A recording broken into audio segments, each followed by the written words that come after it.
நானும் என்ற புள்ளை உங்களோட ஒரு ரூபா திண்டி இருந்தமெண்டா இந்த நோம்புடைய மாசத்துல சொல்றேன். ஏண்ட புள்ள நான் என்ற வைஃப் ரத்தம் கக்கி சாவுவோம். குடும்பத்துக்கு செலவுக்கு ஒரு 2-3000 ரூபாய் கொடுத்தி தேவையான சாமானம் வாங்கி கொடுத்தி மூளையை யோசிக்கிறேன். இதுல மூளை அதிகமா கொடுத்து வேலை செய்யறேன். பட் இதுல எந்த ஒரு தவறும் இல்ல. இதுல நானும் தின்னுறேன், மத்தவங்களுக்கும் தின்ன கொடுக்குறேன். இதுல நானும் தின்னுறேன், மத்தவங்களுக்கும் தின்ன கொடுக்குறேன். இதுல நானும் தின்னுறேன், மத்தவங்களுக்கும் தின்ன கொடுக்குறேன். நான் உங்களோட ஊருக்கு வந்து உங்களோட மதரசாக்களுக்கு நான் தேவைகள் செஞ்சு தரதா இருந்தா, அப்ப ஏண்ட வீட்டுல உள்ள பொம்பளை பொண்டாட்டி புள்ள குட்டி எல்லாம் பசியில தான் இருக்கணும் இல்லையா?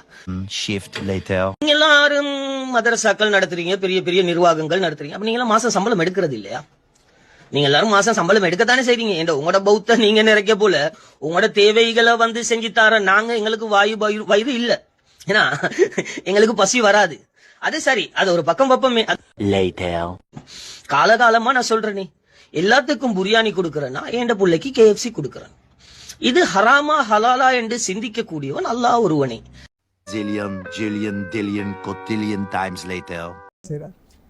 தொழில் என்றது வந்து மனுஷனுக்கு வந்து திறமை தான் தொழில், தெரியுமா? இன்னைக்கு உங்கள்ட்ட ஒரு திறமை இருக்கு, நீங்க மீடியா செய்து, இது உங்களோட தொழில்.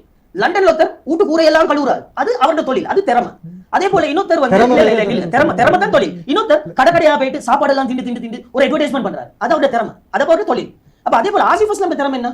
கொஞ்சம் பேசுவாரு, சில நல்லது செய்வாரு, 4 பேருக்கு ஆக்கி கொடுப்பார், இது அவரோட தொழில். தொழில்ல வருமானம் என்று ஒன்று வேணுமே. வருமானம் என்றது எனக்கு நான் சில நல்லது செய்யறேன். இப்ப என்ன நம்பி ஒருத்தர் சாப்பாடாக்க தாராரு, ஒரு 200 பேருக்கு கொடுக்கறதுக்கு ஒரு 1 லட்சம் ரூபாய் தாராரு, சரியா? இந்த 1 லட்சம் ரூபாய் எடுத்து நான் என் வீட்டுல இருந்து சாப்பாடு ஆக்கி எல்லாத்தையும் கொடுக்குறேன். கொடுக்க போல அதுல நான் ஒரு 10,000 ரூபாய் எடுக்கிறேன். அப்ப அது என்னோட தொழில் தானே. இந்த மார்க்கம் உண்மையாடா?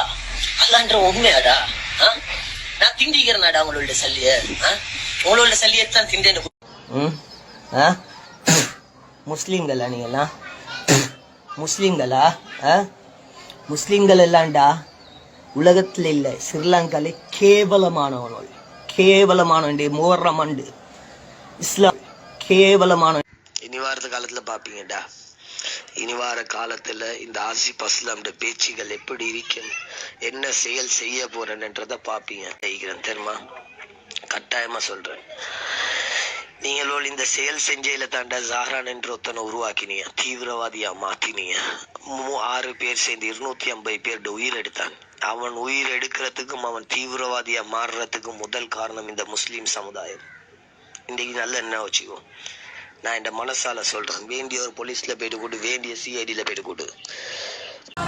இந்த நாய்வாளுக்கு எவ்வளவு தீங்க கொடுத்தீங்க மாட்டா சல்லி அனுப்பி, இந்த நாய்வாளுக்கு இந்த நாய்வாளுக்கு இந்த சக்கிலிய நாய்வாளுக்கு இந்த சக்கிலிய தோட்டல நான் பொறுத்து வளர்ந்தக்காம சக்கிலிய சபுல ஏண்டே திட்டிட்டு குடுத்தீங்க. இந்த நாய்வாளுக்கு கஞ்சா தூள் ஐசே சபுல முழு உலகத்தோடு பாரு, முழு உலகத்தோடு பாரு. நான் இவ்வளவு நாள் ஆக்கி கொடுத்தேன், இப்ப திடீர்னு சொல்றேன் சோத்துல பண்டி இறைச்ச போட்டேன்னு சொன்னா பயந்துடுவீங்களா? ஆட்டு இறைச்ச போடல, பண்டி இறைச்ச போட்டேன்னு சொன்னா தெரியும்.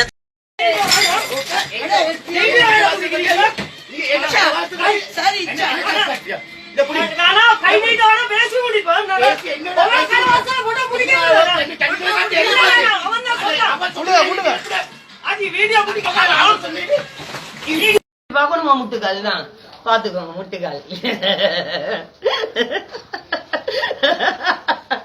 என்ன கொடுமை சரவண சார் உங்களோட. நல்லா பாருங்க, இதான் முட்டுக்கால். முட்டுக்கால் இதுக்கு தான் வேற சார் கண்ணை வச்சு ஒரு மாதிரி டோக்க வச்சு நாங்களே அகராதி, நீ எங்களுக்கே அகராதியா?